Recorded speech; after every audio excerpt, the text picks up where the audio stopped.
शिक्षा में तो हम सभी लगे भये हैं, पर उच्च शिक्षा से प्राप्त क्या होता है? बहुत सारे पढ़े लिखे लोग भी यहां बैठे।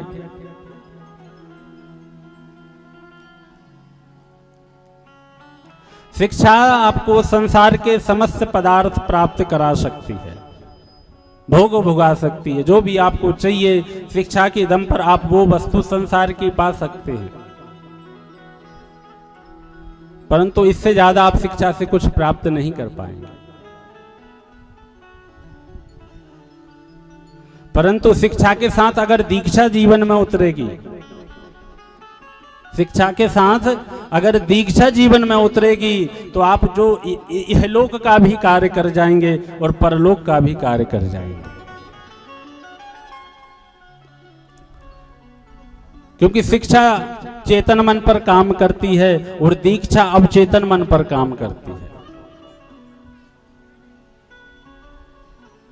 इसलिए पढ़िए, बहुत आवश्यक है, पर पढ़ते पढ़ते थोड़ा भगवान के श्री चरणों का भी स्मरण करते रहिए। और इस स्मरण के लिए जो भी घर के माता पिता हैं एवं बुजुर्ग हैं, क्योंकि जब बालक छोटे होते हैं तो छोटों में आप उनसे जैसा कहोगे वो वैसा करेंगे, सीखेंगे। और बालक बड़े हो जाने के बाद उनसे कहो कि भगवान का पूजन करो, भगवान का ध्यान करो, संतों को प्रणाम करो, महात्माओं को प्रणाम करो, तो आके घुटने छूते हैं। और जो घुटने छू रहा है समझ लेना कि अभी संस्कारों का अभाव शेष रह गया है,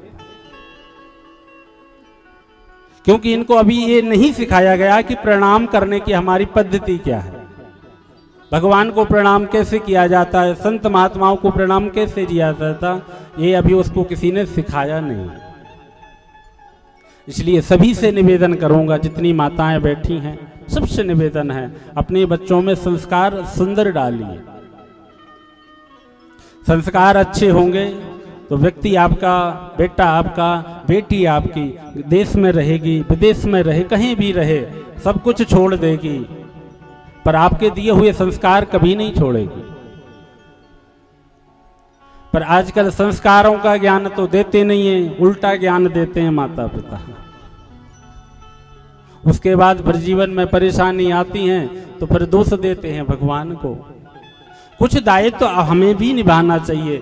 माँ आपको माँ कहा है और माँ का दर्जा भगवान ने अपने से भी ऊपर दिया है। माँ का दर्जा ठाकुर जी ने अपने से भी ऊपर दिया है। बोले जब जब भगवान ने सृष्टि की रचना की तो भगवान ने भी मन में सोचा कि ये सृष्टि की रचना तो कर देंगे, पर हर जगह हम उपलब्ध तो हो नहीं पाएंगे और हर व्यक्ति को मेरी आवश्यकता पड़ेगी, मेरी आवश्यकता हर व्यक्ति को पड़ेगी, तो पर हर जगह तो हम उपलब्ध हो नहीं पाएंगे। तो क्या करें? बोले एक माँ बना देते हैं जिसमें मेरा ही दर्शन होगा, जो मैं कार्य करता हूं वो एक माँ ही कार्य करेगी। बोलो राधे। इसलिए हमारे शास्त्र कहते हैं सबसे पहले व्यक्ति की जीवन में जब गुरु की चर्चा होती है तो सबसे पहले मातृ देवो भवा, बालक की सबसे प्रथम गुरु माँ होती है, उसके बाद पितृ देवो भवा, फिर अतिथि देवो भवा, उसके बाद आचार्य देवो भवा। इसलिए अपने बच्चों को सुंदर संस्कार दीजिए, भगवान की तरफ उनका मन मोड़िए, क्योंकि अभी ये बालक है ना, छोटे छोटे जो ये खेल रहे हैं, अभी ये मिट्टी के कच्चे घड़े हैं, समझते हैं ना, मिट्टी के कच्चे घड़े। अब ये मिट्टी के कच्चे घड़े हैं, इनको आप जिस तरह मोड़ना चाहोगे वो मुड़ जाएंगे। कुम्हार को देखा होगा मिट्टी के आकार बनाते हुए, उसी मिट्टी से सुराही बना देता है, उसी मिट्टी से दिए बना देता है, उसी मिट्टी से छोटे और बड़े से बड़ा साधन बना देता है, पर वो तभी संभव है जब मिट्टी कच्ची रहेगी। और उस मिट्टी को एक बार आग में तपाने के बाद और फिर कुम्हार से कहो कि अब इसका आकार बना के दिखाओ, तब संभव नहीं। इसी प्रकार ये छोटे छोटे बच्चे ना, अब ये मिट्टी है, संसार के पदार्थों को भोगते भोगते जब ये तप जाएंगे ना, फिर इनसे कहोगे कि भगवान का भजन करो, कथा पंडाल में आकर के बैठो, संतों को प्रणाम करो तो फिर होने वाला ये नहीं है। इसलिए कहीं सत्संग में जाओ, मंदिर में जाओ, घर में भी एक नियम लगो, अपने स्वयं करो, पूजन करो, 2 मिनट का 5 मिनट का घर में पूजन करो, आरती करते हो, सब घर में होता है पूजन का, तो उसमें घर में जितने भी घर के बालकन है ना, सबको एकत्रित करो, आरती करवाओ, उनसे पूजन करवाओ, कुछ श्लोक याद हो तो उनको श्लोक पढ़ाओ, ना अगर याद हो तो गूगल गुरुजी से पूछ लो आजकल सब व्यवस्था अवेलेबल है। उसका दुरुपयोग तो जीवन में बहुत कर रहे हैं, उसका शुभ उपयोग भी कर लीजिए। YouTube पर सुन लीजिए, सारे श्लोक पढ़े भय, और सुनते सुनते उनको याद अवश्य हो जाएंगे, क्योंकि इस समय तो ये रटन तो तोते होते हैं, जैसा इनको तो रटाओगे वो रटते जाते हैं। तो YouTube पर भी आप उनको एक बार नहीं 10 बार एक ही चीज रटाओगे, सुनाओगे, तो एक दिन वो याद अवश्य कर लेंगे।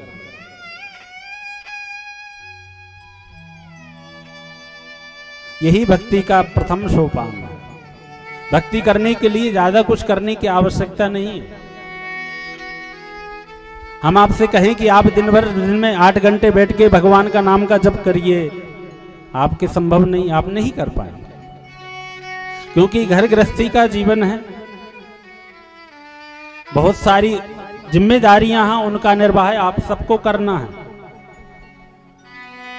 परंतु जिम्मेदारियों का निर्वाह करते करते भक्ति को स्वभाव में मत बनाए, स्वभाव में आकर के करिए। लोग नियम ले देते हैं कि हम 1 माला करेंगे, 2 माला करेंगे, 5 माला करेंगे, 10 माला करेंगे। हम ये कहते हैं कि अगर नियम में भक्ति होगी तो नियम हमेशा टूटते हैं बाबूजी।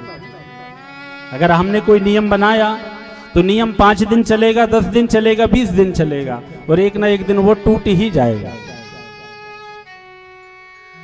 तो भक्ति का नियम में नहीं हो, भक्ति स्वभाव में होनी चाहिए हमारे। क्या भक्ति हमारे स्वभाव में हो, कण कण में राम। जो भी हम गृह का कार्य कर रहे हैं, जो भी हम व्यापार का कार्य कर रहे हैं, जो भी हम रसोई का कार्य कर रहे हैं, जो भी कार्य कर रहे हैं, वो सब परमात्मा के लिए ही कर रहे हैं, अपने लिए कुछ नहीं। ये भक्ति है। व्यापार कर रहे हो तो भगवान के लिए, अपने सेठ मत बनो, भगवान को बना दो। आप सेठ हो, हम तो आपके नौकर हैं। मस्ती से व्यापार करो, जो भी वहां से लाओ, जो भी आपको प्राप्त हो, आकर के ठाकुर जी के चरणों में पहले अर्पण करो। ये ठाकुर जी आपकी, घर में जो भी आप रसोई पकवान बनाती हो, सबसे पहले ठाकुर जी को भोग लगाओ। नहीं तो भगवानों की तो ऐसी विचार इनकी विशेषता हो गई है, घर घर में भगवान है, 2 चिरौंजी शाम को, 2 चिरौंजी संध्या को। ज्यादा कोई श्रद्धा बनी तो कभी फल का या मिष्ठान का भोग लगा दिया,